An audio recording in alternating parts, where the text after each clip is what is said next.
Bonjour mes chers amis, j'espère que vous allez bien. Aujourd'hui, je vais répondre à une question qui m'a été posée en commentaire d'une publication, à savoir, c'est quoi le bilan carbone?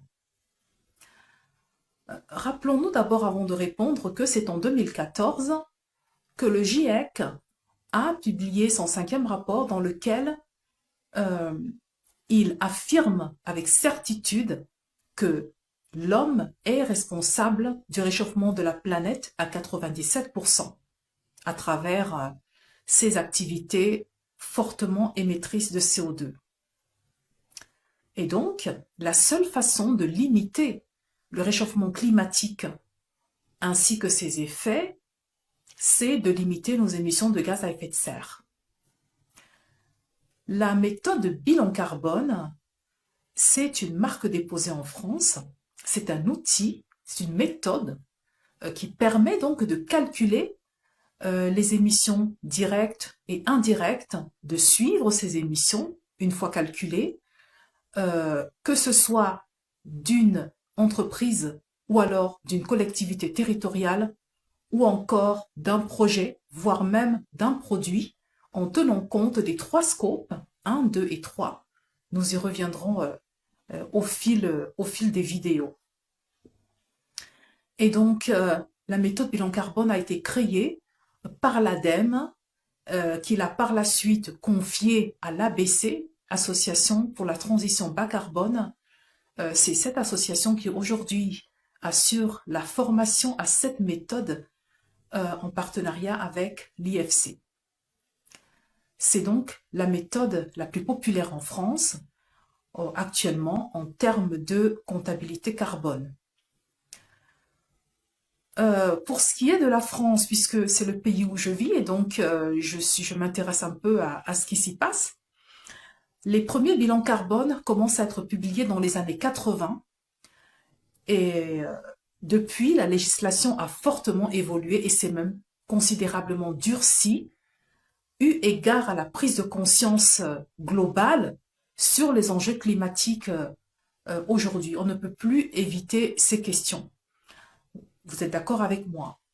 Et donc, depuis le 1er janvier 2023, toutes les entreprises qui ont à partir de 500 salariés, toutes les collectivités territoriales qui comptent 50 000 habitants, voire plus, sont aujourd'hui obligées, je dis bien obligées, de présenter un bilan carbone, de publier un bilan carbone sous peine d'une amende, d'une forte amende de 10 000 euros qui peut être doublée en cas de récidive.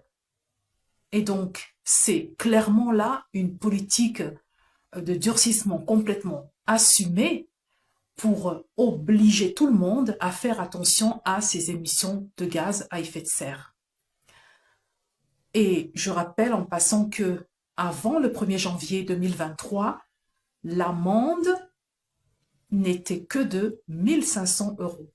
Aujourd'hui, elle est 10 fois plus. Pour ce qui est du Cameroun, j'ignore si un bilan carbone a été publié sur l'administration camerounaise ou alors sur une partie ou une administration en particulier, hein, si on circonscrit le périmètre. Si tel est le cas, je suis bien curieuse de savoir ce qu'il en est ressorti, quelle méthode a été utilisée pour réaliser ce bilan carbone, quels sont les postes les plus émetteurs et surtout, quel est le plan d'action qui a été proposé pour diminuer les émissions de gaz à effet de serre de l'administration en question. Dans tous les cas, ce que j'ai envie de vous dire, c'est que Maurice Kamto, président de la République du Cameroun, on peut être sûr que ce bilan sera fait. Et donc, plutôt que d'aller dépenser des fortunes dans un cabinet de conseil à l'extérieur, ce serait bien, et c'est d'ailleurs très bien, d'avoir cette compétence à la maison. Donc voilà, en quelques mots, ce que je voulais vous dire concernant le bilan carbone.